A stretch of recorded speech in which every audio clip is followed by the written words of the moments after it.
Hello students. Corona के चक्कर में आपकी ऑनलाइन क्लासेस स्टार्ट हुई हैं। ठीक है, तो आज आपकी पहली क्लास है और वो होगी मैथ्स की। ठीक है, मैथ्स की पहली क्लास होगी। सबसे पहले मैं आपको बता दूंगा, आपकी बुक्स सारी चेंज हो गई है, नया सिलेबस लग गया है। तो कोई भी बच्चा पुरानी बुक्स नहीं लाएगा, नई बुक्स नॉर्मल कोई भी स्टोर पे मिल जाएंगी, तो नई बुक्स लानी है। ठीक है, और जो इसके पास अभी बुक्स नहीं है, तो मैं जब जब ये चैप्टर पढ़ा रहे हैं आपको, तो साथ में आपको एक पीडीएफ भी दिया गया है, और उस पीडीएफ से आप इस चैप्टर के क्वेश्चन आंसर्स आराम से सॉल्व कर सकते हैं। ठीक है, और लेकिन अगर मतलब मेन बुक्स तो लानी है, तो सबको जल्द से जल्द बुक्स लाने की कोशिश करनी है, और जब तक बुक्स नहीं आ जाती तो अपन पीडीएफ से पढ़ेंगे। ठीक है, तो आज हमारा पहला चैप्टर है पूर्णांक। ठीक है, पूर्णांक क्या होते हैं, पूर्णांक में को कैसे जोड़ा जाता है, क्या सब ये चीज़ें आप पढ़ने वाले हैं। ठीक है, तो आप मेरे साथ पढ़ेंगे, चीज़ों को अच्छे से ध्यान से समझेंगे, तो आपकी प्रश्नावलियाँ हल हो जाएंगी। ठीक है, और उन प्रश्नावलियों को फिर आपको होमवर्क में करना होगा। ठीक है, तो आइए स्टार्ट करते हैं। चलिए, तो स्टूडेंट्स अपन चैप्टर स्टार्ट करते हैं। नाम है पूर्णांक। ठीक है, पहला पार्ट है क्लास 7। ठीक है, तो पूर्णांक क्या होते हैं, तो जैसे मैंने लिखा एक नंबर ज़ीरो। अब ज़ीरो के आगे कौन कौन से नंबर आते हैं, 1 2 3, 1 2 3 4 और अनंत तक जाते हैं। ज़ीरो के पहले कौन से नंबर आते हैं, -1 -2 -3 -4, ये भी अनंत तक चलता है।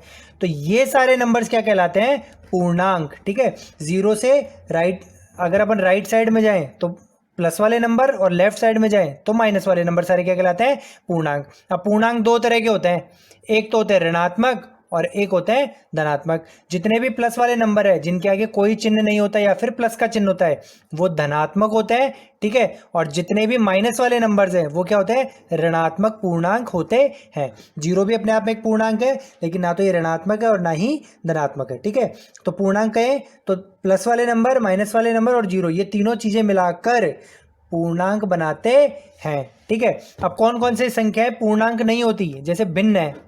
ठीक है, तो भिन्न पूर्णांक नहीं होती, जैसे 4/5 एक पूर्णांक नहीं है, -5/6 एक पूर्णांक नहीं है। और कौन से नंबर पूर्णांक नहीं होते, तो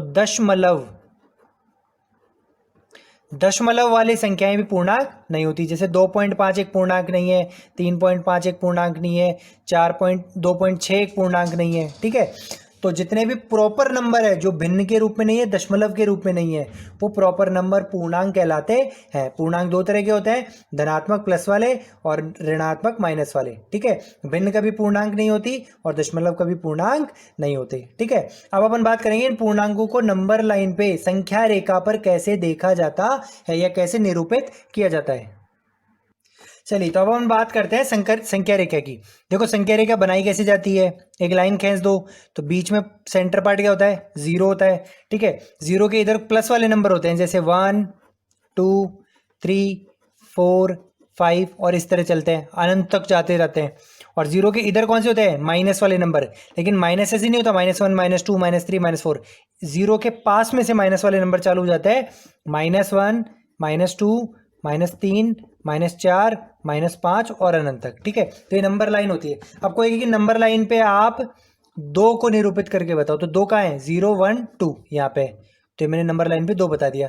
कोई कहे कि -3 को करके बताओ, तो -3 कहाँ पे हो गया, 0 -1 -2 -3, तो ये मैंने नंबर लाइन पे क्या कर दिया, -3 को दिखा दिया। कोई कहे प्लस के 5 को बताओ, अब प्लस का 5, अब देखो अगर मैं लिखूं 5 या फिर मैं लिखूं प्लस का 5, तो ये दोनों चीजें क्या है, बराबर है। +5 और 5 बराबर होता है, क्योंकि प्लस को आगे कभी दिखाया नहीं जाता, तो प्लस का 5 क्या हो गया, ये वाला नंबर हो गया।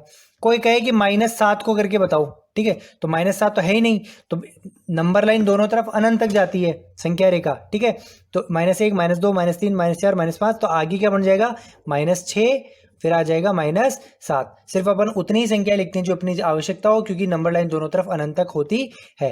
ठीक है, तो ये -7 हमारा हो जाएगा। तो इस तरीके से संख्या रेखा पर चीजों को निरूपित किया जाता है। चलिए, तो आगे बात करते हैं अपन पूर्णांकों का योग एवं घटाव कैसे किया जाता है। ठीक है, तो देखो इसके लिए कुछ नियम बनाए गए हैं, लेकिन अपन अपने तरीके से, अलग तरीके से सीखेंगे। ठीक है, योग का मतलब क्या होता है, प्लस, और घटाव का मतलब क्या होता है, माइनस।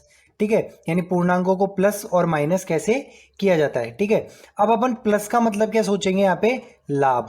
ठीक है, एक्चुअल में कोई लाभ नहीं होता, लेकिन प्लस को क्या मानेंगे अपन, लाभ, और माइनस को क्या मानेंगे अपन, हानि।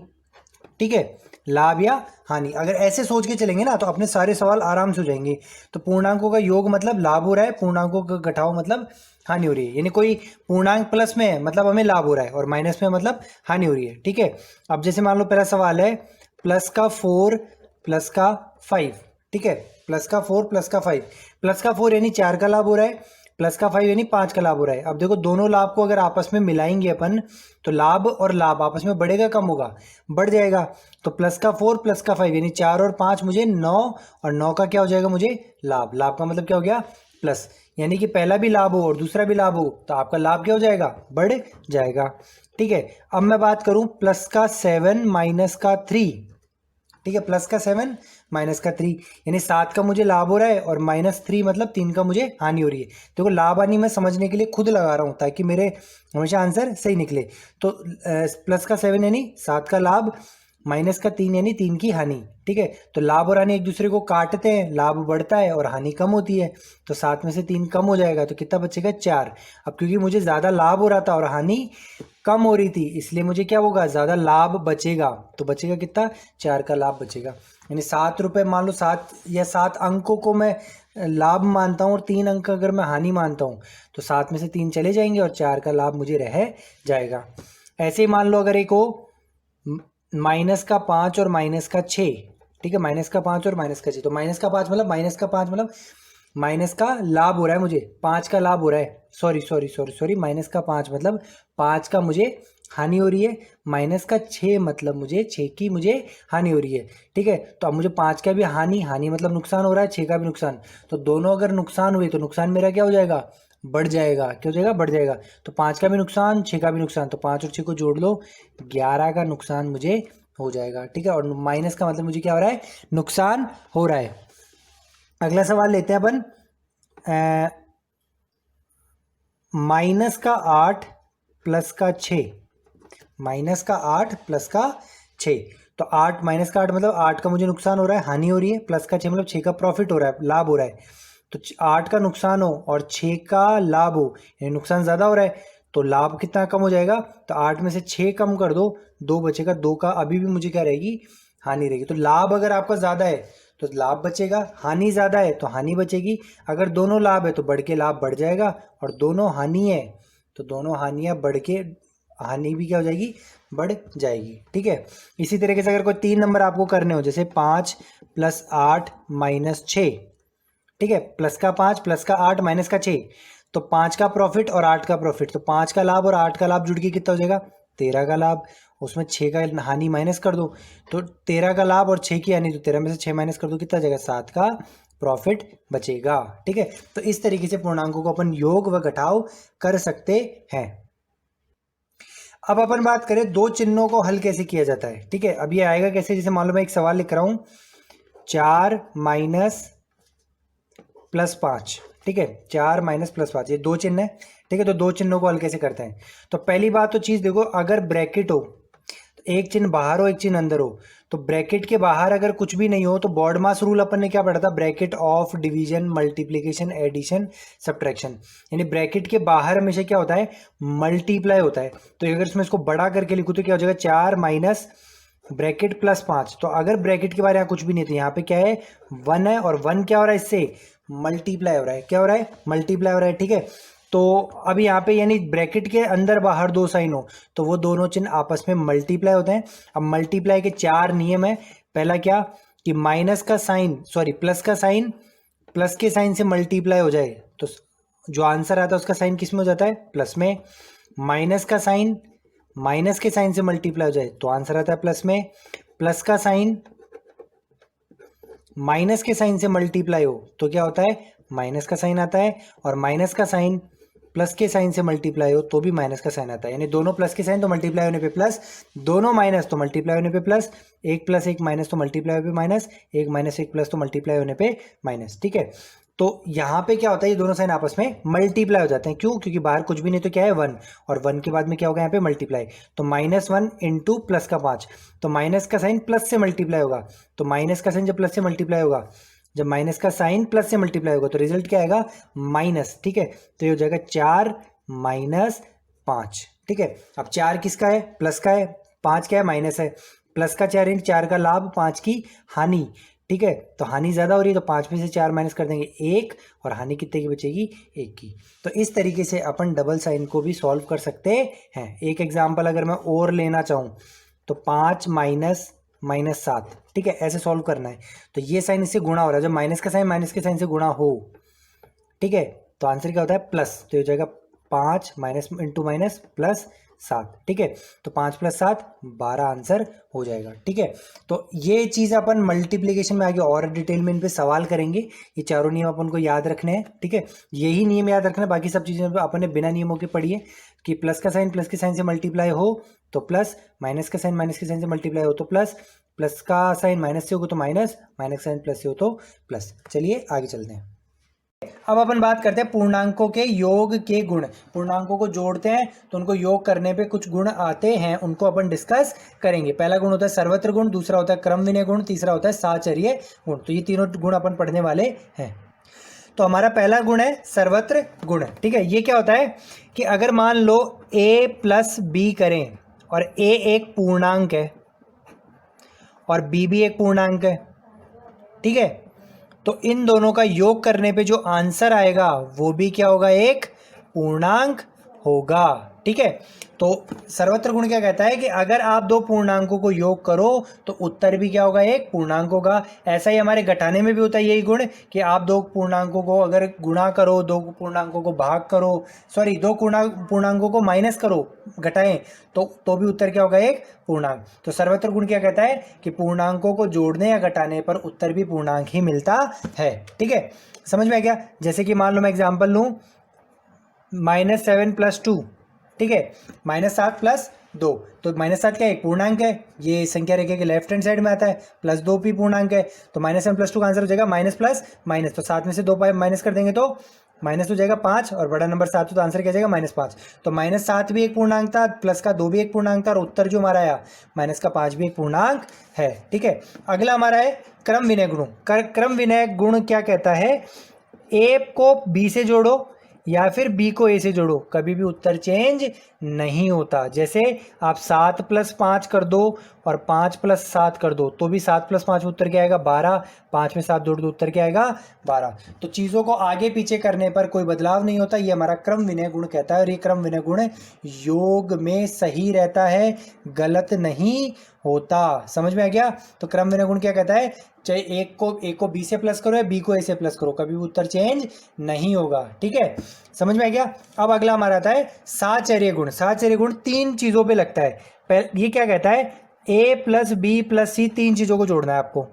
मान लो कि आप b और c को पहले जोड़ो और उसके उत्तर को किससे जोड़ो, a के साथ, ठीक है। और एक कोई दूसरा तरीका लगाओ, जब आप a + b + c को जोड़ रहे हो, a और b को पहले जोड़ दो और फिर उसके आंसर को तीसरे से जोड़ दो, तो इन दोनों केस में उत्तर हमेशा सही आएगा। कि आप 3 चीज़ों को जोड़ रहे हो तो पहले कोई सी भी 2 चीज़ों को जोड़ लो, उसके बाद तीसरी से जोड़ोगे तो हर बार उत्तर सेम आएगा। चाहे मैं b और c को जोड़ के a से जोड़ूँ तो उत्तर वही आएगा, a और b को जोड़कर c से जोड़ूँ तो भी उत्तर आएगा।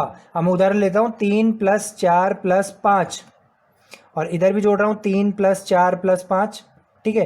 तो यहाँ पे मैंने 4 और 5 को जोड़ लिया और यहाँ 3 और 4 को पहले जोड़ना चाहता हूँ।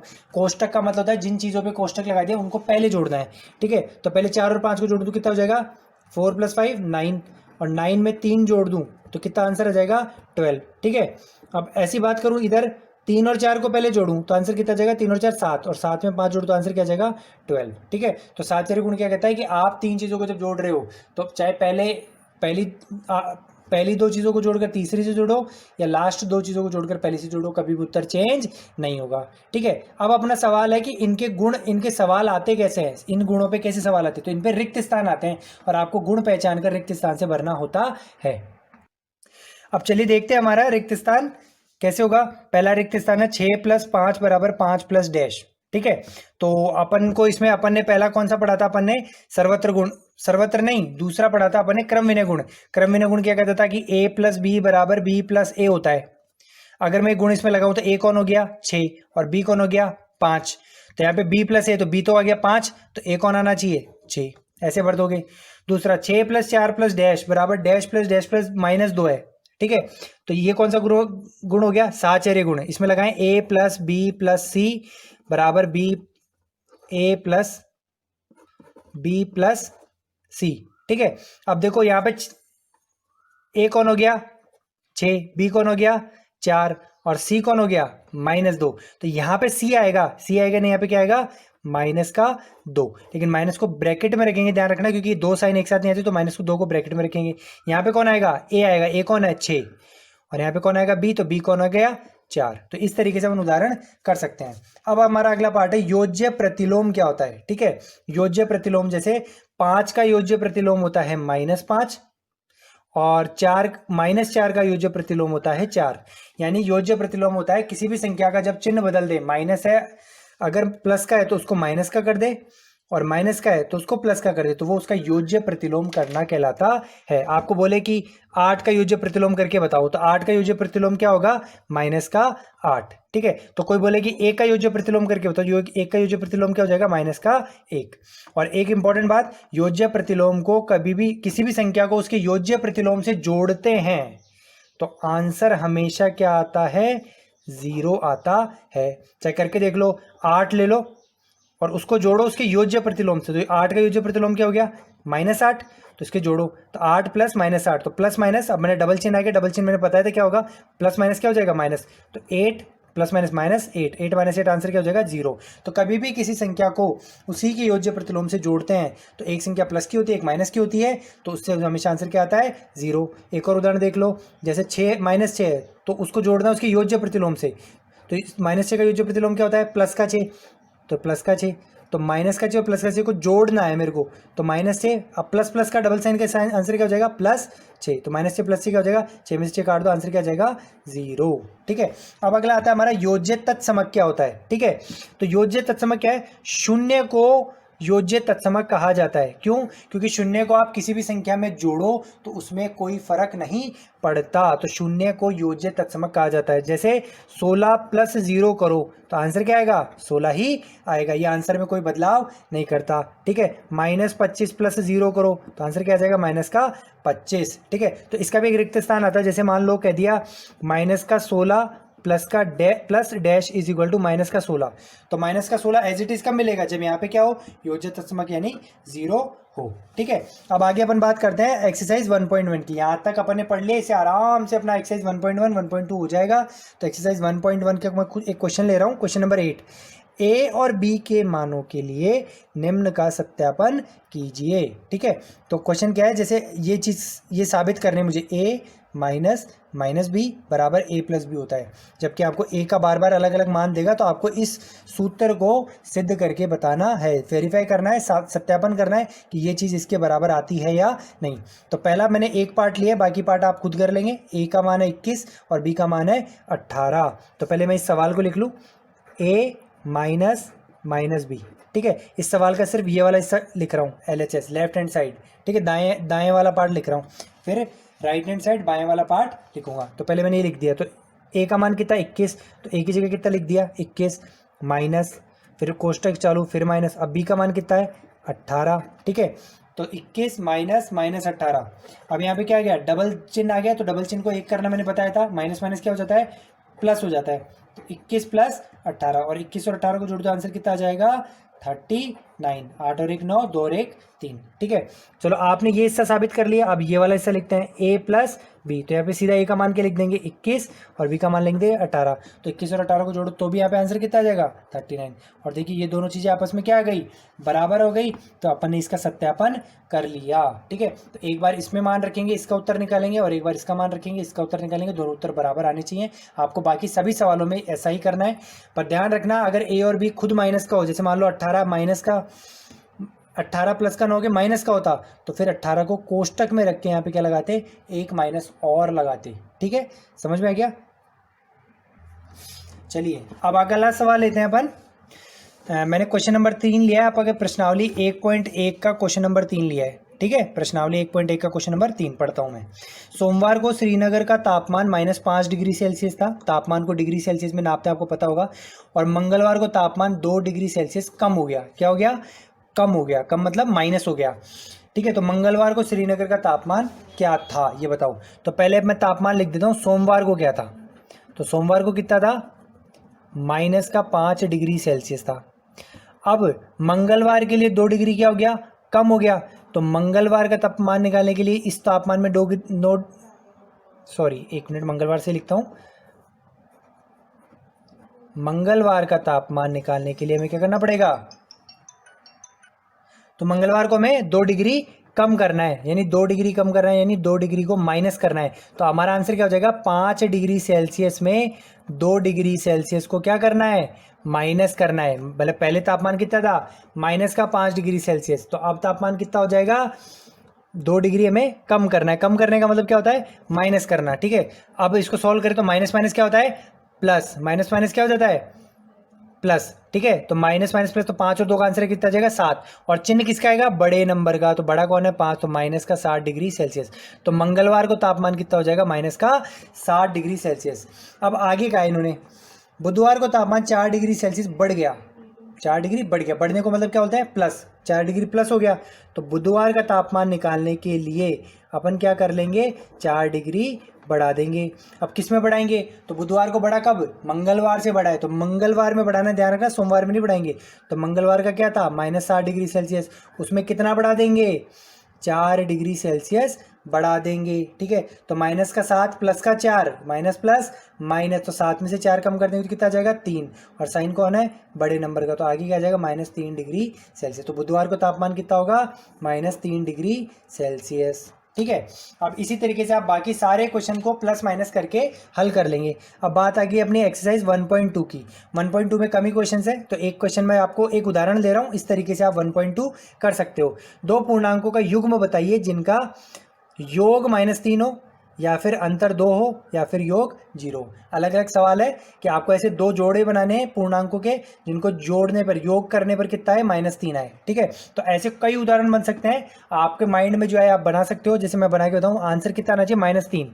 ठीक है, जिनको जोड़ने पर कितना है, माइनस। अब देखो, जोड़ने पर माइनस तभी आएगा जब एक बड़ा माइनस का नंबर होगा। जैसे मैंने बड़ा माइनस का नंबर ले लिया, -10। ठीक है, अब मुझे 3 रहाना है, तो मैंने इसको क्या ले लिया, प्लस का 7।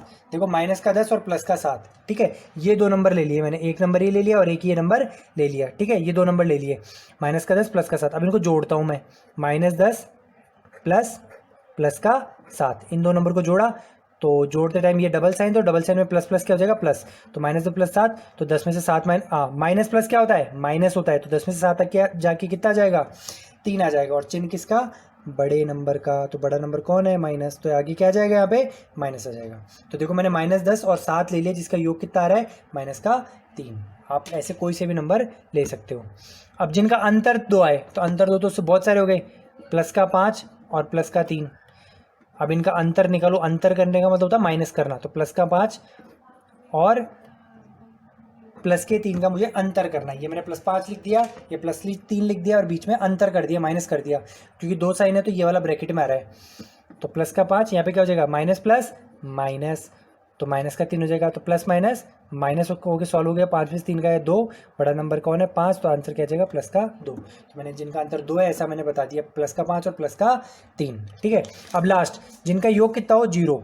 अब योग के लिए अपने अभी पढ़ा था अपने योज्य प्रतिलोम, कि जब भी किसी नंबर को उसके योज्य प्रतिलोम से जोड़ते तो योग कितना आता है, 0। तो उस बात को ध्यान में रखते हुए मैंने नंबर ले लिया, मान लो 7, और दूसरा क्या ले लूंगा, -7।